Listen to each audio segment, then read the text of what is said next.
खोज अब तक के साथ मैं हूं शोएब भट्टी। आज हम खोज लगाएंगे जुर्म की एक ऐसी कहानी का जिसमें मामूली रंजिश पर दोहरे कत्ल की लर्जाखेज वारदात। बच्चों की लड़ाई बढ़ते बढ़ते घुमसान के रन में बदल गई। पीछे रह गए तो एक बेवा के आंसू जिसका ना शौहर रहा और ना ही जवान बेटा। हम खोज लगाएंगे पुलिस के पोसीदा निजाम का जिसमें इस्लाहत की अशद जरूरत है। ये खोज है आम आदमी की अहमियत की जिसे जराइम पेशा अफराद कुचल कर आगे बढ़ जाते हैं। शादबाग का इलाका जहां पतंग उड़ाने पर हुई लड़ाई जो बढ़ते बढ़ते लर्जाखेज वारदात में बदल गई और नतीजा में एक बाप और एक बेटा जान की बाजी हार गए। फिर पुलिस जाए वकुआ पर पहुंची।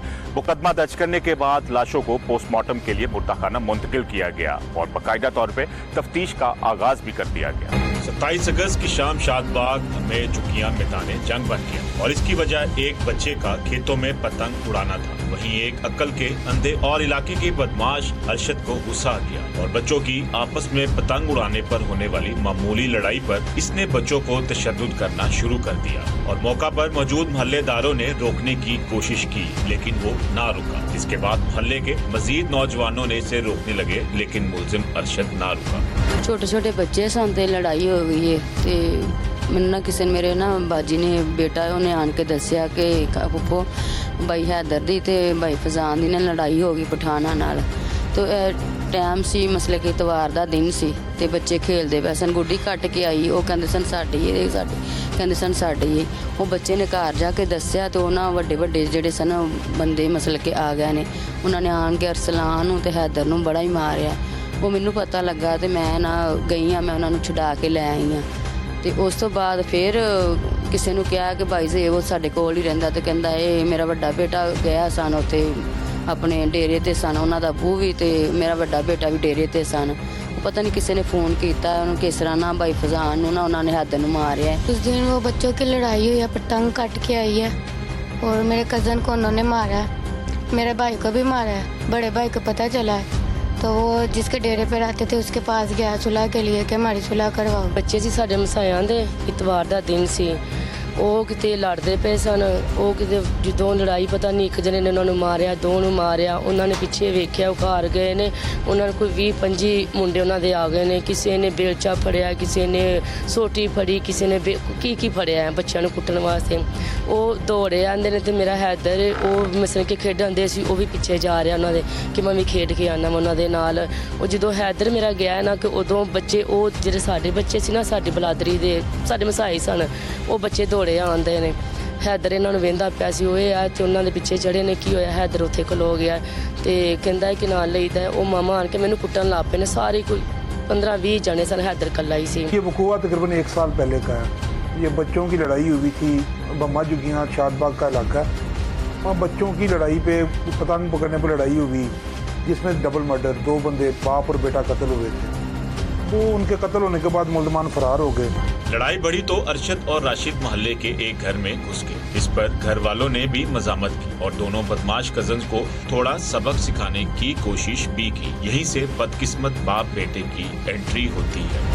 लड़ाई झगड़े के दौरान जब शोर बढ़ा तो रमजान घर से बाहर आता और मामला फहमी से लड़ाई खत्म करवाने की कोशिश करता है जिसमें वो इब्तदाई तौर पर कामयाब भी हो जाता है। ਉਹਨੂੰ ਬੜਾ ਹੀ ਮਾਰਿਆ ਨੇ ਕਿ ਉਹ ਹੁਣ 10 ਜਣੇ ਸੀ 20 ਜਣੇ ਸੀ।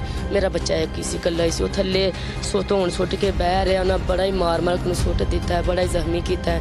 ਮੇਰਾ ਭਾਂਜਾ ਸੀ ਬਾਜੀ ਦਾ ਬੇਟਾ ਛੋਟਾ ਜਿਹੜਾ ਕਤਲ ਹੋਇਆ ਉਹ ਨਹੀਂ ਛੋਟਾ। ਉਹਨੇ ਵੇਖਿਆ ਕਿ ਹੈਦਰ ਨੂੰ ਪਤਾ ਨਹੀਂ ਕਿਹਨੇ ਦੱਸਿਆ ਕਿ ਹੈਦਰ ਨੂੰ ਮਾਰਨ ਦੇ ਨੇ। ਹੈਦਰ ਫਜ਼ਾਨ ਉਹਦਾ ਨਾਮ, ਫਜ਼ਾਨ ਗਿਆ ਤੇ ਉਹਨੇ ਹੈਦਰ ਨੂੰ ਆਪੇ ਕਿ ਮੈਂ ਛਡਾ ਕੇ ਲੈ ਕੇ ਆਉਣਾ ਵਾ। ਉਹਨੂੰ ਵੀ ਫਾਲਿਆ, ਨਹੀਂ ਪੁੱਛਿਆ, ਨਹੀਂ ਦੱਸਿਆ। ਬੜਾ ਹੀ ਉਹਨਾਂ ਨੂੰ ਮਾਰਿਆ, ਦੋਨੋਂ ਨੂੰ ਬੜਾ ਹੀ ਮਾਰੇ ਕਿ ਆਪਣੇ ਲੱਤਾਂ 'ਤੇ ਚੱਲ ਕੇ ਘਰ ਨਹੀਂ ਸੀ ਆ ਸਕਦੇ। ਅਰਸਲਾਨ ਨੂੰ ਵੀ ਮੇਰੇ ਸ਼ੋਹਰ ਨੇ ਮਾਰਿਆ, ਫਜ਼ਾਨ ਨੂੰ ਵੀ ਮਾਰਿਆ। ਤੇ ਉਹਨਾਂ ਕਿਹਾ ਕਿ ਕਿਉਂ ਲੜਾਈ ਕੀਤੀ ਸੀ। ਬਸ ਮੇਰਾ ਇੱਕ ਭਾਈ ਸੀ ਨਾਲ, ਦੋਵੇਂ ਤਿੰਨ ਹੀ ਇਹ ਸਨ, ਮੇਰਾ ਸ਼ੋਹਰ ਵੀ ਤੇ ਦੋਵੇਂ ਮੇਰੇ ਬੇਟੇ ਸਨ, ਹੋਰ ਕੋਈ ਵੀ ਨਹੀਂ ਸੀ ਨਾਲ। ਪਹਿਲੋਂ 4-4 5-5 ਜਣਿਆਂ ਨੇ ਉਹਨਾਂ ਨੂੰ ਮਾਰਿਆ, 3-4 ਜਣਿਆਂ ਨੂੰ ਤੇ ਫਿਰ ਉਹਨਾਂ ਨੇ फायर मार। मुल्ज़मान पहले से रिकॉर्ड याफ्ता नहीं है और ना ही इन दोनों पार्टीज़ के आपस में पहले कोई इंटरेक्शन है। मतलब कि वो जिन्होंने कत्ल किया वो पठान है और जो वो बंदे कत्ल हुए हैं वो पंजाबी हैं। इनका आपस में मल्लेदारी ज़रूर सी, मल्लेदारी की हद तक मतलब कि इनका आपस में था। इसके अलावा इनका आपस में कोई इंटरेक्शन नहीं था। लड़ाई बच्चों की हुई थी। बच्चों की लड़ाई पे ये बढ़ते बढ़ते बात जो है ना यहाँ तक पहुँची और ये सुलह के लिए इकट्ठे हो रहे थे। जहाँ पे ये मलक ज़ेबी है उसका कोई डेरा है, उस पर सुलह के लिए इकट्ठे हो रहे थे। वहाँ फिर दोबारा उनमें से उस पार्टी ने शरारत की और फायरिंग हो गई और 2 बंदे कत्ल हो गए। मुल्जमान राशिद और अरशद की जब कोई ना चली तो गुस्से में घर में से दोनों असला ले आए और मुल्जमान ने आओ देखा ना था गली में सीधी फायरिंग शुरू कर दी। पहली गोली रमजान को लगी जो मेहनत मजदूरी करता था। गोली लगते ही रमजान गिर जाता है जिसको बचाने के लिए इसका बेटा अरसलान भी पहुंच जाता है और मुलजिम अरशद ने दूसरी गोली इसके सीने में मारी। ਇਹਨਾਂ ਦਾ ਬੂਹਾ ਆਇਆ ਡੇਰੇ ਤੋਂ। ਉਸ ਤੋਂ ਬਾਅਦ ਉਹਨੂੰ ਮੈਂ ਦੱਸਿਆ, ਮੈਂ ਕਿਹਾ ਅੱਜ ਇਸ ਤਰ੍ਹਾਂ ਨਾ ਬੱਚੇ ਲੜ ਪਏ ਨੇ, ਬੱਚਿਆਂ ਨੂੰ ਤਾਂ ਮੈਂ ਲੈ ਆਈ ਹਾਂ। ਤਸੇਬ ਕਹਿੰਦਾ ਕਿ ਉਹ ਮੈਂ ਤੁਹਾਡੀ ਸੁਲ੍ਹਾ ਕਰਾ ਦੇਣਾ, ਮੈਂ ਤਾਂ ਉਧਰ ਚਲੇ ਗਏ ਨੇ, ਇਹ ਵੀ ਪਿੱਛੇ ਚਲੇ ਗਏ ਨੇ, ਇਹਨਾਂ ਦੇ ਪਿੱਛੇ ਮੈਂ ਵੀ ਚਲੀ ਗਈ ਹਾਂ। ਤੇ ਇੰਨਾ ਕੋਈ ਥੋੜਾ ਕੋਈ ਫੈਸਲਾ ਜਿਸ ਤਰ੍ਹਾਂ ਬਾਹਰ ਗੇਟ ਹੈਗਾ ਤੇ ਮੈਂ ਇੰਨੀ ਕੋਈ ਪਿੱਛਾ ਹੈਗੀ ਸਾਂ। ਪਹਿਲੇ ਹੱਥੋਂ ਪਾਈ ਹੋਏ ਨੇ ਤੇ ਫਿਰ ਉਹਨਾਂ ਨੇ ਸਿੱਧੇ ਫਾਇਰ ਮਾਰ ਦਿੱਤੇ। पहले उन्होंने अब्बू को और भाइयों को मारा है, हाथों से डंडों से मारा है।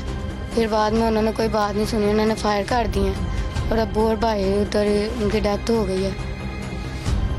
बस अम्मी गई थी पीछे, अम्मी को नहीं पता, रास्ते में ही थी और उधर फायर की आवाज़ हुई है तो उधर ही फायर लगे कत्ल हो गई। ਬੱਚਿਆਂ ਦੀ ਲੜਾਈ ਸੀ, ਕੋਈ ਸਾਡੀ ਲੜਾਈ ਵੀ ਕੋਈ ਨਹੀਂ ਸੀ, ਕੋਈ ਸਾਡਾ ਮਸਲਾ ਵੀ ਕੋਈ ਨਹੀਂ ਸੀ। ਪਿੱਛੇ ਗਏ ਨੇ ਸਿਰਫ ਸੁਲ੍ਹਾ ਵਾਸਤੇ ਕਿ ਬੱਚਿਆਂ ਨੂੰ ਸਮਝਾਉਂਦੇ ਆ, ਆਪਣਿਆਂ ਨੂੰ ਸਮਝਾਉਂਦੇ ਆ, ਉਹਨਾਂ ਨੂੰ ਸਮਝਾਉਂਦੇ ਆ, ਠੀਕ ਹੈ। ਥੋੜੀ ਦੇਰ ਝਗੜਾ ਹੋਇਆ, ਉਸ ਤੋਂ ਬਾਅਦ ਕੁਛ ਨਹੀਂ, ਅੰਦਰ ਗਿਆ ਚਲੇ ਨੇ ਉਹ ਲਿਆ ਕੇ ਤੋਂ ਨਾ ਪਹਿਲੇ ਮੇਰੇ ਭਨੇਵੇਂ ਜਾਣ ਕੇ ਮਾਰਿਆ ਫੈਰ ਤੇ ਪਿੱਛੋਂ ਮੇਰੇ ਭਣਵਈਏ ਨੂੰ ਮਾਰ ਦਿੱਤਾ। ਨਜਾਇਜ਼ ਮਾਰੇ ਗਏ ਨੇ ਭਾਈ, ਕੋਈ ਗਲਤੀ ਨਹੀਂ, ਕੋਈ ਗੁਨਾਹ ਨਹੀਂ, ਸਿਰਫ ਬੱਚੋं की लड़ाई है।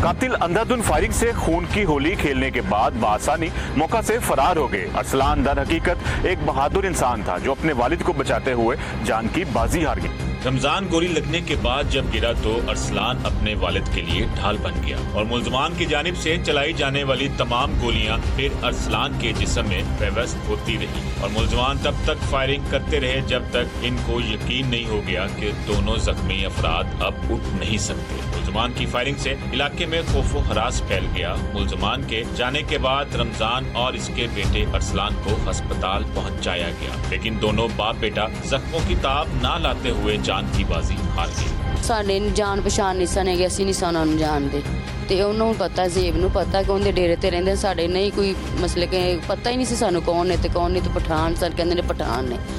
ਤੇ ਇਸ ਤਰ੍ਹਾਂ ਮਸਲੇ ਕਿ ਸੁਲ੍ਹਾ ਵਾਸਤੇ ਗਿਆ, ਉਹਨਾਂ ਨੇ ਕਿਹਾ ਕਿ ਤੁਹਾਡੀ ਸੁਲ੍ਹਾ ਕਰਾ ਦੇਣਾ। ਪਹਿਲਾਂ ਹੱਥੋਂ ਪਾਈ ਹੋਏ ਨੇ ਤੇ ਉਸ ਤੋਂ ਬਾਅਦ ਉਹਨਾਂ ਨੇ ਫੈਰ ਮਾਰ। ਮੇਰਾ ਭਾਈ ਗਿਆ ਨੇ ਭਣਵਈਆ ਮੇਰਾ ਕਿ ਉਹਨਾਂ ਨੂੰ ਇਸ ਜਗ੍ਹਾ ਤੋਂ, ਇਸ ਗੱਲ ਤੋਂ ਬੜੀ ਬਰਖਲਾਫੀ ਸੀ ਕਿ ਕੋਈ ਲੜੇ ਨਾ ਸਾਡੇ ਨਾਲ, ਮੇਰੇ ਬੱਚੇ ਕਿਸੇ ਨਾਲ ਨਾ ਕੋਈ ਸਾਡੇ ਨਾਲ ਲੜੇ। ਉਹ ਇਸ ਗੱਲ ਦੇ ਖਿਲਾਫ ਸਨ।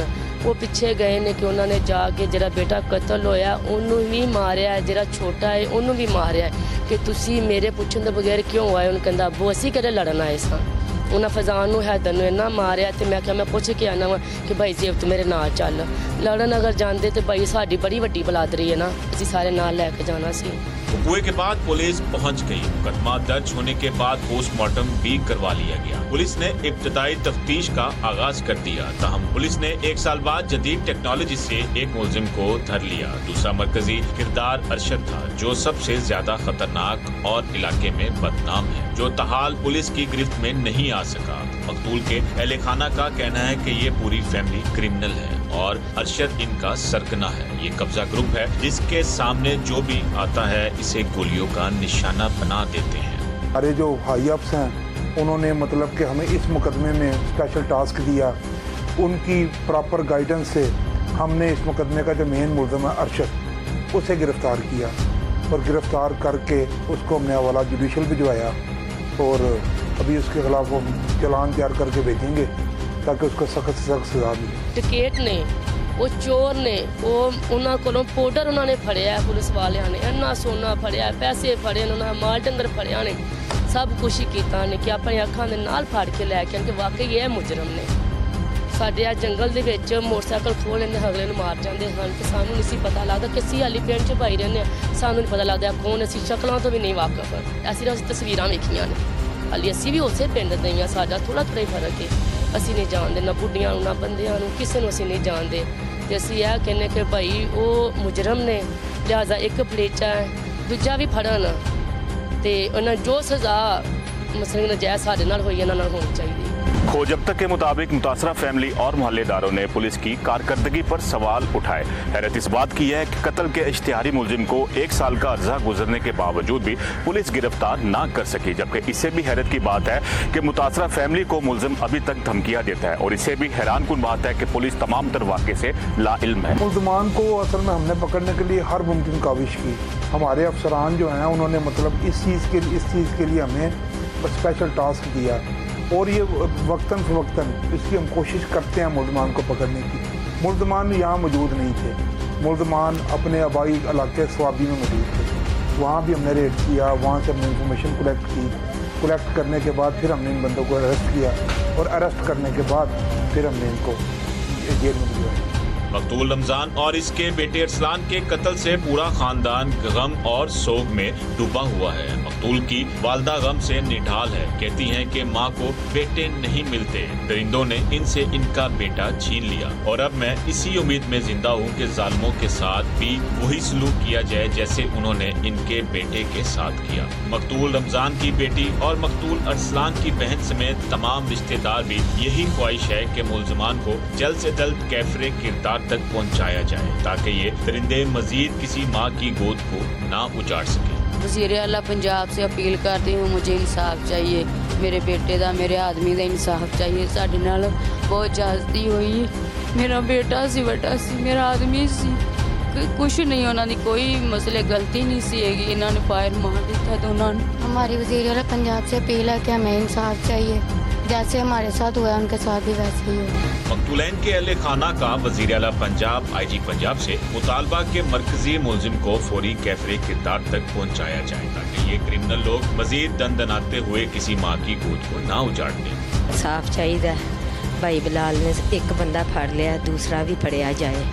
सानू उन्होंने को वज़ीर आला को सानू इंसाफ चाहिए, सानू लैके देन।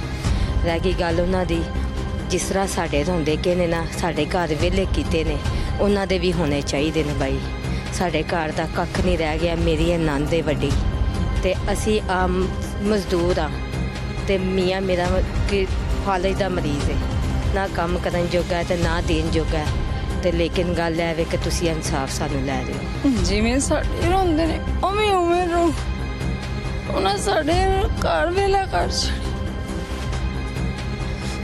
छड़े, इंसाफ चाहिए। बाप बेटा के कत्ल के इस वाक़े के बाद अहले खाना सख्ते की हालत में है। पुलिस तहफ़्फ़ुज़ और एहसास दिलाने की कोशिश कर रही है कि इन्हें इंसाफ ज़रूर मिलेगा और ये भी यकीन दिला रही है कि मफरूर मुलजिम को गिरफ्तार करने के लिए तमाम तर इक़दामात बरूए कार लाए जाएंगे।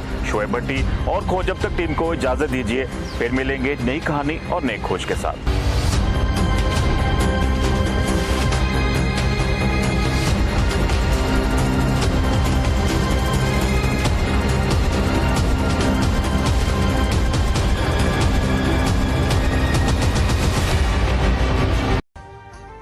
अभी सब्सक्राइब करें ताकि कोई खबर रह न जाए।